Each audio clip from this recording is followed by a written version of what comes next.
एक अमीर फैमिली के भाई बहन अपनी कंस्ट्रक्शन साइट को इंस्पेक्ट करने आए, लेकिन जैसे ही वो अंदर पहुंचे उन्होंने देखा कि एक वर्कर जमीन पर सो रहा है। ये देखकर वो रिच लड़का बहुत गुस्सा हो गया और उस सोए हुए आदमी को किक कर दिया। टोनी को तो समझ ही नहीं आया कि हो क्या रहा है। फिर उस रिच लड़की ने उसे एक जोरदार स्लैप मारी और उसे तुरंत निकाल देने की धमकी दी। उसने ये भी कहा कि उनके पास इतना पावर है कि वो उसे पूरी इंडस्ट्री से बैन करवा सकती है, लेकिन उन्हें नहीं पता था कि बहुत जल्दी उन्हें अपने इस बिहेवियर की बहुत बड़ी कीमत चुकानी पड़ेगी। असल में टोनी कोई आम वर्कर नहीं था, वो एक मास्टर सिविल इंजीनियर था जिसे उसी लड़की के पापा ने 3 दिन और 3 रातों तक मनाया था कि वो उनकी साइट पर काम करे। उसकी टेक्निक इतनी एडवांस थी कि लोग उसे मैजिक बोलते थे। बस एक नजर डालते ही वो स्टोन की क्वालिटी और प्रॉब्लम समझ जाता था। वो बहुत हाई स्किल्ड और हम्बल इंसान था और सारे वर्कर्स उसे बहुत रिस्पेक्ट करते थे। हर बार जब कोई एक्सीडेंट होता टोनी सबसे पहले आगे आता। एक बार डिगिंग करते वक्त उन्हें एक अंडरग्राउंड रिवर मिल गई। उस टाइम टोनी ने खुद हाई प्रेशर इंजेक्शन करने का डिसीजन लिया ताकि कंपनी को बड़ा नुकसान ना हो। पूरा दिन हार्ड वर्क करने के बाद वो बहुत थक गया था और थोड़ा रेस्ट करने के लिए जमीन पर लेट गया। उसे ये नहीं पता था कि उसी मोमेंट वो भाई बहन फॉरेन से लौटकर साइट पर पहुंचने वाले थे। जैसे ही उन्होंने टोनी को जमीन पर देखा, रिच लड़के ने बिना सोचे उसे जोर से किक कर दिया। टोनी ने कुछ एक्सप्लेन करने की कोशिश की, लेकिन रिच लड़की ने फिर एक और स्लैप मार दिया। तभी साइट का इंचार्ज वहां आ गया। उसने देखा कि सामने मालिक के बच्चे खड़े हैं, तो उसने जानबूझकर कहा कि टोनी को साइट पर बहुत रिस्पेक्ट मिलता है और सारे वर्कर्स उसे फॉलो करते हैं। ये सुनकर वो लड़की और भी ज्यादा गुस्सा हो गई। उसे लगा कि टोनी अपनी खुद की पावर बना रहा है साइट पर, लेकिन टोनी ने बस इतना कहा कि वो टायर्ड था और थोड़ी देर के लिए रेस्ट कर रहा था। फिर भी उन्होंने कुछ सुना नहीं और उसे फिर मारने ही वाले थे। तभी बाकी वर्कर्स टूल्स लेकर दौड़ते हुए आ गए। लड़की ने जोर से बोल दिया कि वो इस रियल एस्टेट ग्रुप के मालिक की बेटी है और उसे अपनी साइट इंस्पेक्ट करने का पूरा राइट है। जब वर्कर्स को पता चला कि ये मालिक के बच्चे हैं तो उन्होंने अपने टूल्स नीचे रख दिए, लेकिन फिर भी पूछा कि टोनी ने ऐसा क्या कर दिया। वो रिच लड़का बोला कि टोनी तो उनके प्रोजेक्ट में रजिस्टर्ड भी नहीं है और उसने अपनी टीम से बोला कि वो कंपनी की एम्प्लॉय लिस्ट चेक करे। और सच में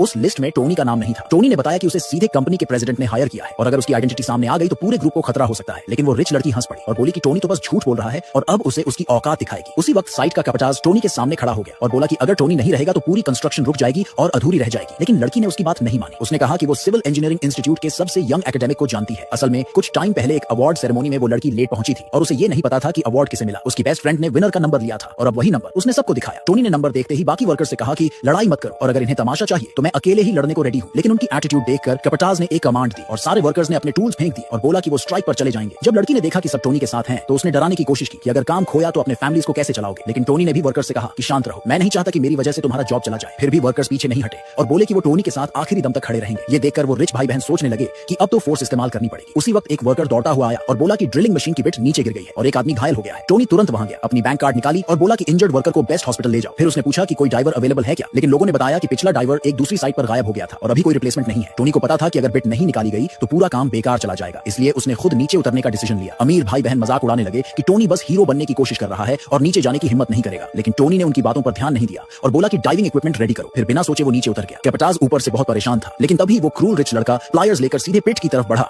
और बिना दया के टोनी की ऑक्सीजन पाइप काट दी। कैपिटाज गुस्से में चिल्लाया और बोला कि जल्दी से उसे बाहर निकालो, लेकिन गार्ड्स ने सबको रोक दिया और धमकी दी कि जो भी बोलेगा उसे जान से मार देंगे। सब कुछ खत्म सा लग रहा था, लेकिन उसी टाइम कंपनी का प्रेसिडेंट साइट पर पहुंच गया।